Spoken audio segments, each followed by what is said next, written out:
परम पूज्य दादा गुरु जी के चरणों में नमन। हमारे प्रदेश के मुखिया यशस्वी मुख्यमंत्री आदरणीय डॉक्टर मोहन यादव जी, आदरणीय गोविंद सिंह जी, आदरणीय लखन भैया, हमारे बीच में बुंदेलखंड से ही पधारी अनामिका जी, त्यागी जी, और वास्तव में आज बधाई देने का दिन अमित चौधरी जी के लिए है। मैं जो बात संसद में बोला कि अगर मातृभूमि के लिए कोई भाव बुंदेलखंड में है तो ईश्वरी जी की दो पंक्तियां मैं कहता हूं। कचरत जाए चेटका प्रियजन, ऐसो जस कर दीजो, गंग बीच जो मरे ईश्वरी, दाग बघौरा दीजो। मतलब मुझे लगता है कि मातृभूमि के लिए इससे बड़ी और कोई समर्पण नहीं होता। लोग मोक्ष के लिए गंगा में जाते हैं और ईश्वरी कहते हैं कि अगर मैं बीच गंगा में भी मरूं तो मेरे गांव में आकर मेरा दाह संस्कार करना। वो चेटका कहते हैं, जहां पर दाह संस्कार होता है वो जगह को चेटका कहते हैं। तो उसको कचरते हुए मेरे प्रियजन जाएं, ऐसी जगह पर मुझे रखना। और मुझे लगता है कि जितनी शब्दावली है, हम लोग सोचते थे लेकिन सचिन जी ने करके दिखाया। हम लोग दिल्ली में भी ये बात करते थे कि जितनी शब्द शैली हमारे पास है बुंदेलखंड में हिंदी की संपन्नता के लिए। जैसे मैं आलोक नायक जी के पिताजी से बात करता था, मैंने वो बात सचिन को भी कही थी कि वो चलते फिरते ग्रंथ हैं।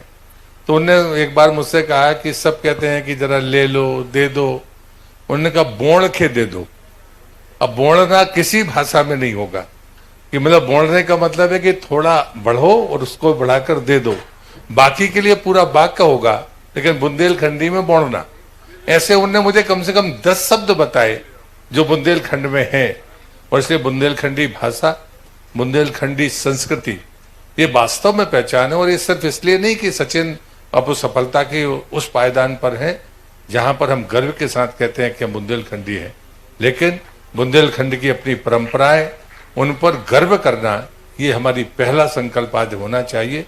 मैं मुख्यमंत्री जी का बुंदेलखंड की धरती से आने के कारण उनका भी हृदय से धन्यवाद करता हूं कि आपने दूसरी बार इस कार्यक्रम में यहाँ पर उपस्थिति दी है। सचिन जी को शुभकामनाओं के साथ मैं मुख्यमंत्री जी का आभार व्यक्त करता हूँ। और आज जो सत्संग मिला है दादा गुरु जी का, वो भी आप सबने सुना होगा, वो भी वही सामर्थ्य है, वो बुंदेलखंड की सामर्थ्य है। मैं उनके चरणों में नमन करते हुए, आप सबको भी आपका आभार करते हुए मैं अपनी बात को समाप्त करता हूँ। सबको जयराम जी की।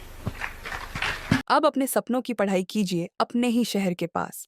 सागर शहर से मात्र 12 मिनट की दूरी पर स्थित है ज्ञानवीर विश्वविद्यालय, जहां आपको मिले सुविधाजनक बस सेवा, आधुनिक कैंपस इंफ्रास्ट्रक्चर, अनुभवी शिक्षकगण और एक उज्जवल करियर की गारंटी। यहाँ उपलब्ध है प्रमुख पाठ्यक्रम जैसे management, pharmacy, agriculture, engineering, law, fine arts, hotel management, संगीत और नृत्य, पत्रकारिता और जनसंचार, परफॉर्मिंग आर्ट्स, जनरल कोर्सेज, शारीरिक शिक्षा, योग, पीएचडी सभी विषयों में। नए सत्र के लिए प्रवेश प्रारंभ हो चुके हैं। अधिक जानकारी के लिए संपर्क करें 977 0 522 117 या 977 0 523 279।